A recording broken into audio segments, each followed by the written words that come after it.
Next మహబాద్ విషయానికి వద్దాం. మహబాద్లో ఇక్కడ కూడా కాంగ్రెస్ విజయం సాధించబోతున్నది, దాంట్లో కూడా ఏం డౌట్ లేదు. కాంగ్రెస్ నుంచి పోటీ చేస్తున్న బలరాం నాయక్ ఇక్కడ పోటీలో ఉన్నారు. కాంగ్రెస్ నుంచి, బీఆర్ఎస్ నుంచి సిట్టింగ్ ఎంపీగా ఉన్న మాలోతు కవిత పోటీలో ఉన్నారు. బీజేపీ నుంచి అజ్మీరా సీతారాం నాయక్ పోటీలో ఉన్నారు. సో సీతారాం నాయక్ గతంలో బీఆర్ఎస్లో ఉండే, ఇప్పుడు ఆయన బీజేపీలోకి వచ్చారు. వీళ్ళు కనీసం ఇక్కడ పోటీ ఇవ్వడానికి పెద్దగా అవకాశాలు ఏం కనబడట్లేదు. ఇక్కడ పోటీ వెరీ క్లియర్గా బలరాం నాయక్ వర్సెస్ మాలోత్ కవిత మధ్య ఉండే ఛాన్స్ కనిపిస్తున్నది. ఈ పోటీలో మంచి మెజారిటీతో బలరాం నాయక్ గెలవడానికి అన్ని అవకాశాలు ఉన్నాయి.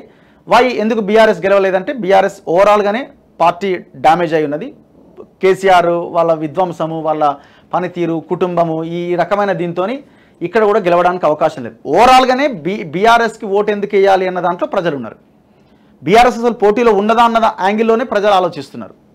ఈ ఎలక్షన్ టోటల్గా కాంగ్రెస్ వర్సెస్ బీజేపీగా ప్రజలు చూస్తున్నారు. కాబట్టి బీఆర్ఎస్ గురించి పెద్దగా ఎవరు ఆలోచించట్లేదు.